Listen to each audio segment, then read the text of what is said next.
कई leftist media वाले आजकल एक खबर चला रहे हैं कि अगर बिहार में एनडीए हार गई तो हो सकता है कि केंद्र में नीतीश कुमार अपना समर्थन वापस ले ले और मोदी सरकार गिर जाए।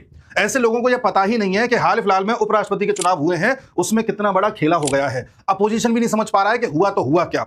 एक्चुअल में जो इस प्रकार की वोटिंग होती है, इसमें टोटल वोट पड़ने थे 781, जो वोट पड़े 767। अब 767 वोटों में से 15 वोट ऐसे थे जो इनवैलिड करार दे दिए गए, यानी कि उसमें कुछ ना कुछ गड़बड़ी थी। जब भी आप उपराष्ट्रपति के चुनाव में हिस्सा लेते हैं या बैलेट पेपर से चुनाव करते हैं संसद में इस प्रकार से, तो आपको चॉइसेस मार्क करनी होती हैं। ये आपकी चॉइस 1 है, ये आपकी चॉइस 2 है, या फिर ये आपकी चॉइस 1 है, ये आपकी चॉइस 2 है। अगर आप बैलेट पेपर का उपयोग करते हुए दोनों जगह चॉइस 1 मार्क कर दो, या चॉइस 2 मार्क कर दो, या जो पेन मिला है उसके बजाय किसी और पेन से मार्क कर दो, या कोई चीज मार्क करो ना, ऐसी पर्ची को बक्से में डाल के आ जाओ, तो आपका वोट इनवैलिड मान लिया जाता है। तो क्या आप ये मानते हैं कि हमारे देश के सांसदों को यह भी नहीं पता कि इस प्रकार की वोटिंग तरीके से जाती है? सब पता है, लेकिन 15 सांसद ऐसे थे जो ये चाहते ही नहीं थे कि बीजेपी के अगेंस्ट वाला कैंडिडेट जीते, यानी कहीं ना कहीं वो बीजेपी के पक्ष में थे। कितने? 15। अब जो वैलिड वोट्स थे वो थे 752, यानी कि इसका आधा करो तो आता है 376, यानी कि जीतने वाले कैंडिडेट को चाहिए 377 वोट्स। बीजेपी का अपना आकलन ऐसा था कि हमारे एनडीए के पास अभी जो टोटल व्यवस्था है वो है 427 वोट की, इतना तो हम ले आएंगे।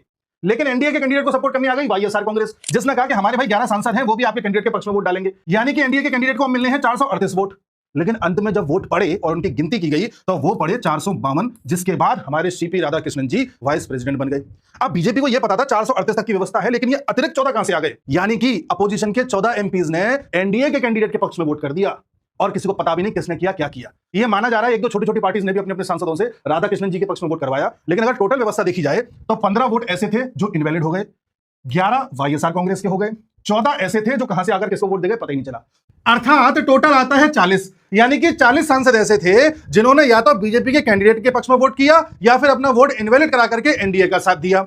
बीजेपी जिसके पास अभी 240 सीटें हैं, वो जब चाहे 272 का आंकड़ा छू सकती है। इन 40 में से 30-32 तो ऐसे होंगे जो लोकसभा से होंगे, बाकी 8-10 राज्यसभा से होंगे। इनके द्वारा पूर्ण बहुमत प्राप्त किया जा सकता है।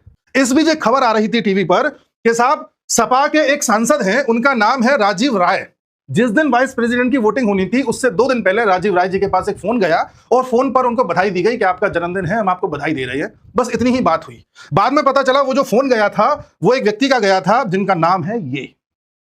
बाकी आप समझदार हैं कि खेल कैसे किया गया है, और जो भी अफवाह उड़ा रहे हैं वो कैसे भी सरकार की अस्थिरता को दर्शाना चाहते हैं, जिससे कि इन्वेस्टर्स का कॉन्फिडेंस गिर जाए और देश की अर्थव्यवस्था पर असर पड़े।